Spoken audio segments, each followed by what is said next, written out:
No, She was, I asked you to get back. no, you did not. You came in, you flew in, and you were full on. I did ask you to get back, and you did not get back. I will take him. You better recalculate, mother.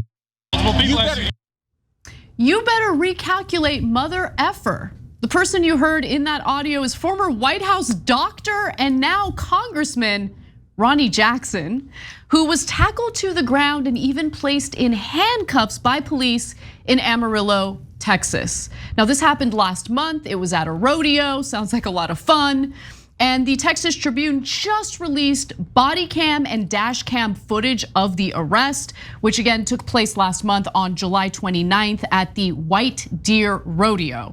Now, before we get to the footage and the incredible body cam and dash cam video, I'm gonna get into the backstory. But Cenk can't help himself. He's chomping at the bit. Cenk, jump in.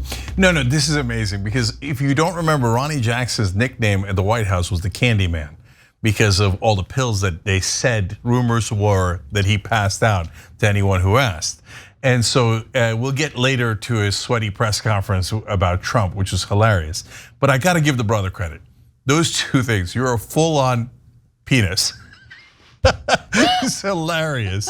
And look at, by the way, look at white privilege, saying that to a cop. You think a black guy's gonna say that and get away with it, right? Anyways, let alone congressman privilege, Republican privilege, etc. And then you better recalculate, mother effer. It's a good line. It's a good line. You got to give him that. It might be the line of the year. I might use that line now moving forward for the rest of my life. You better recalculate, mother effer. Like, that is a good line. Look. Don't say it to a cop, but it's a good line.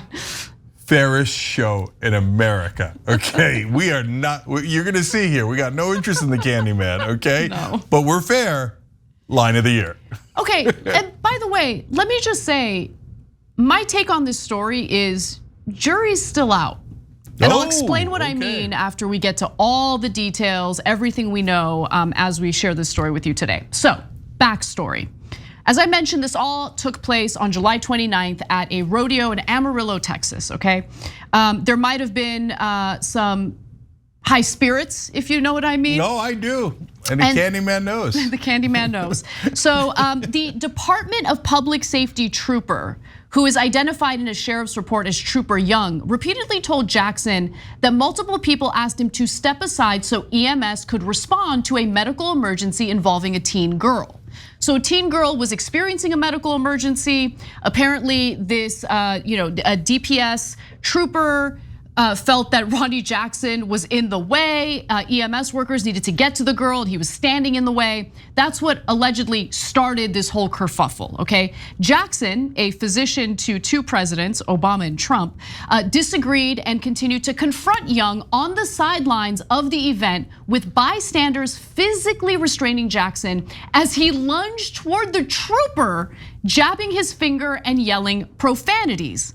In fact, at one point during this confrontation with Trooper Young, Jackson tells Young, quote, "I'm gonna call the governor tomorrow and I'm gonna talk to him about this crap because this is effing ridiculous, effing ridiculous." That's throwing your weight around. Throwing your weight around, but the hilarious part about all of this is, despite the fact that he was a White House lawyer, despite the fact that he is now, I'm sorry, a White House doctor, not lawyer, despite the fact that he is now a congressman out of the state of Texas, no one knew who he was. So when he was like trying to throw his weight around, everyone's like, wait, who is this guy? Who's the sweaty tooth madman who won't get out of the way of the doctors? Yeah, okay, so with that said, prior to the release of the body cam and dash cam footage, Carson County Sheriff Tam Terry had released a report about the incident. It was released last Friday.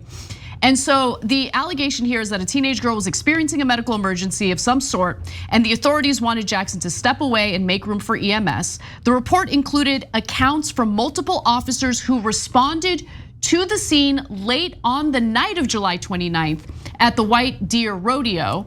Among the claims is that Jackson threatened to beat up the trooper and later in a phone call threatened to go after Carson County Sheriff Tam Terry politically. Now, those accusations have not been proven. It's just in the report by the police. I'm just giving you that context just so you know all the details.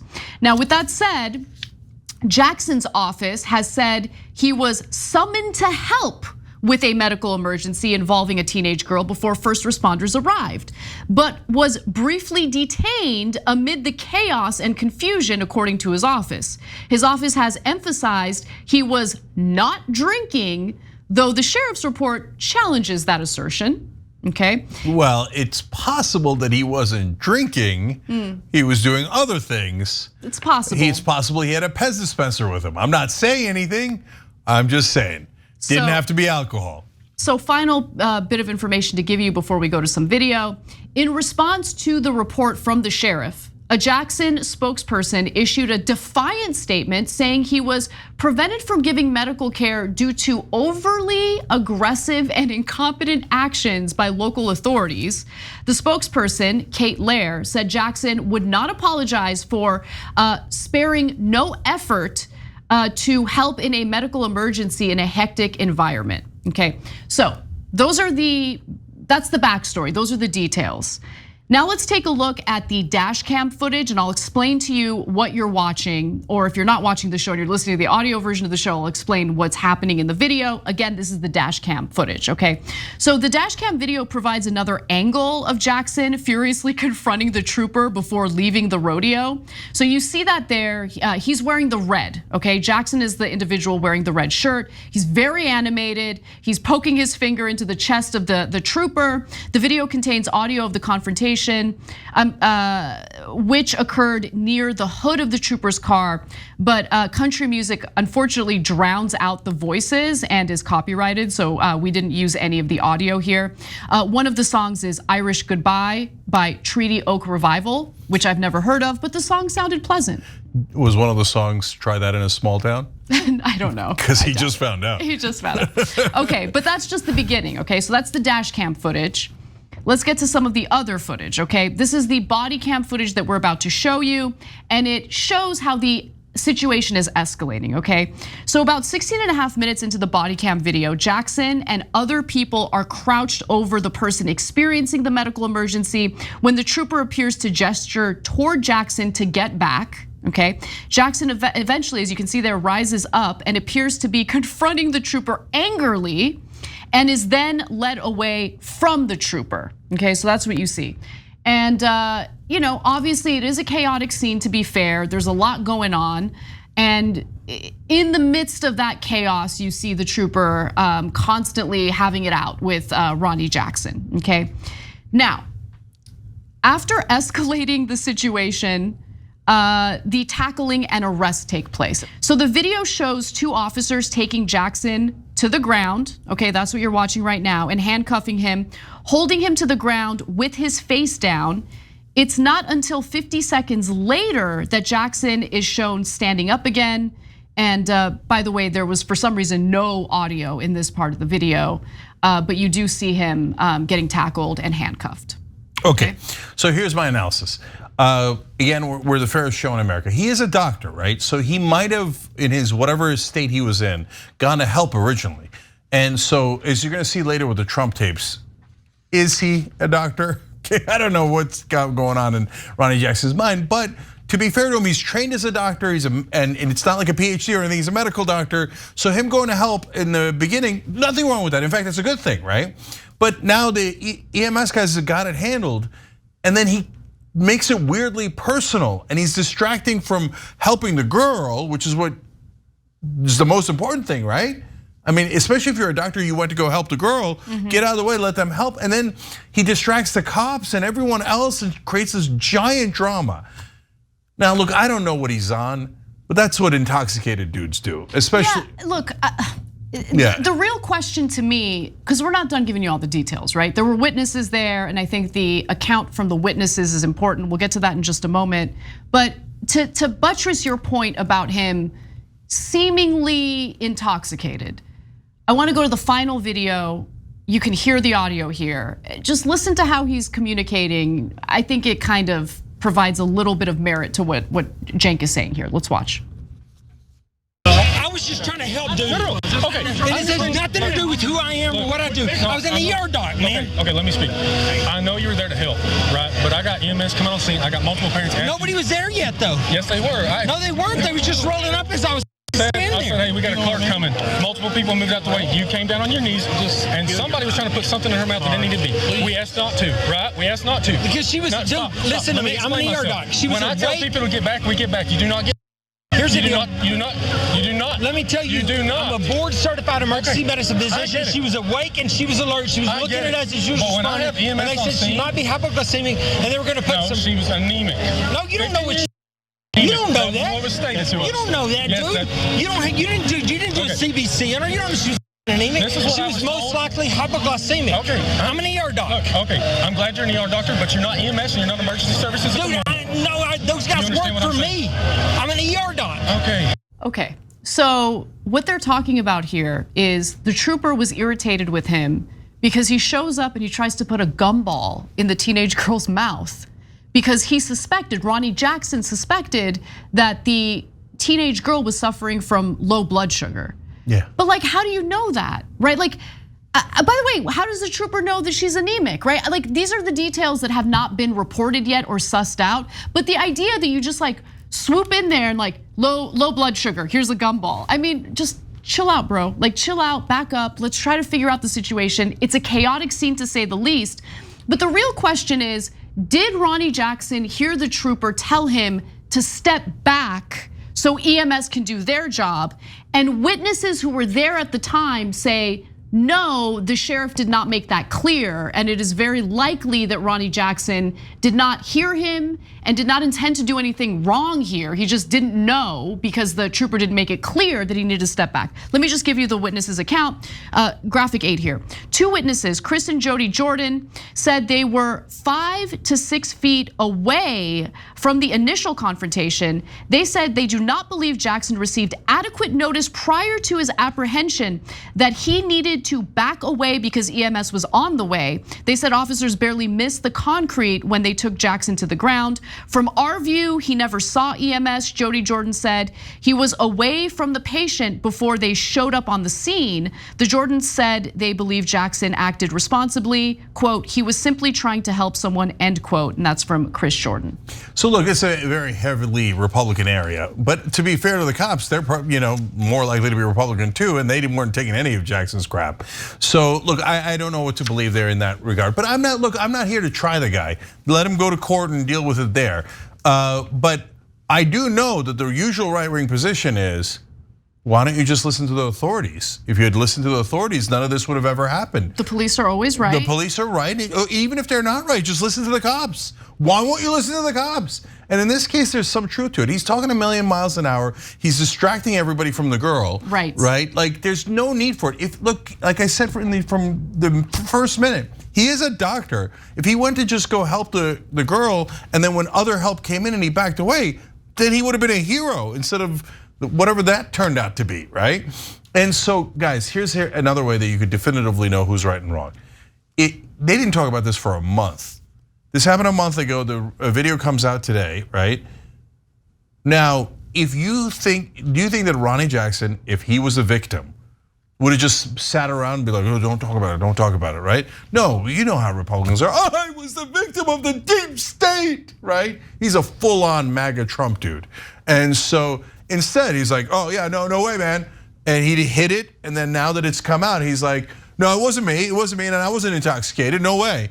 He doesn't sound like he was the one that was aggrieved. He sounds like a guy who's very defensive because he clearly was in some sort of state where he wouldn't listen to the cops for no goddamn reason. So let me give you his statement following the release of the footage, and then you can judge for yourselves if you think he's defensive. He says, quote, I'm glad the video is out. It shows the incompetence of the authorities and their complete disregard for the young girl in distress.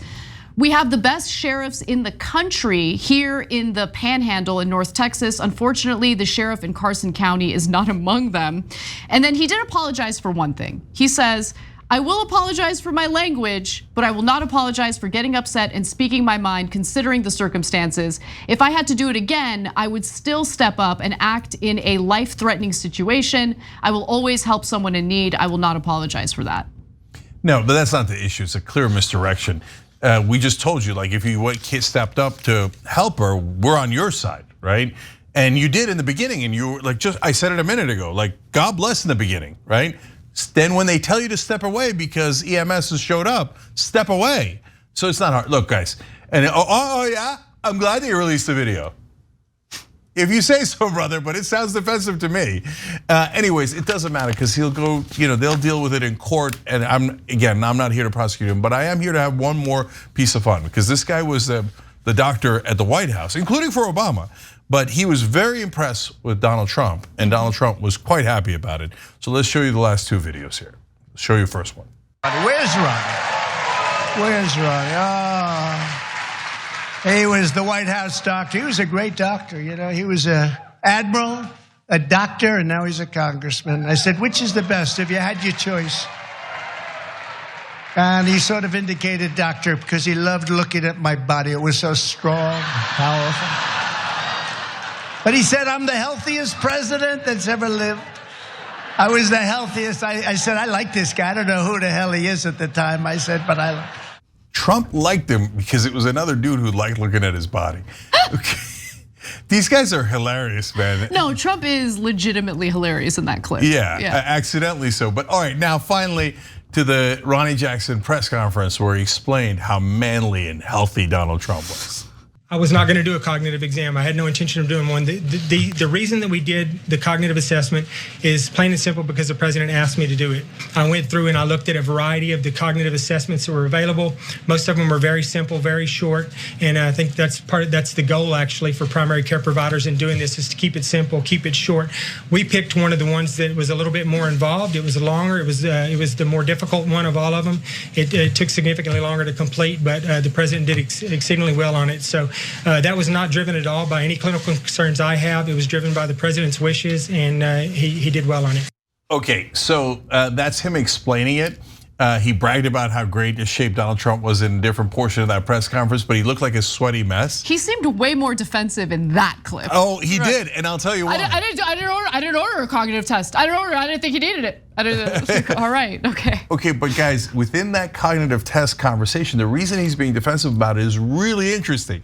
Because that's the famous test where Donald Trump said, man, woman, TV camera, person, I passed it in flying colors, so smart, very stable genius, high IQ.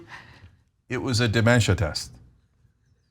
I literally went to the doctor yesterday with someone I care deeply for, and I was in the room. They did a dementia test. They asked you to remember 5 words. It's the exact same. That's why Ronnie Jackson's defensive. I didn't ask for the cognitive test. That cognitive test is the dementia test. Now Trump, I mean, he passed it. He bragged about passing a dementia test, and he didn't know it was a dementia test. Wow. So that's who Donald Trump is, and that's who Ronnie Jackson is. Thanks for watching The Young Turks. Really appreciate it. Another way to show support is through YouTube memberships. You'll get to interact with us more. There's live chat emojis, badges. You've got emojis of me, Anna, John, JR. So those are super fun. But you also get playback of our exclusive member-only shows and specials right after they air. So all of that, all you gotta do is click that join button right underneath the video. Thank you.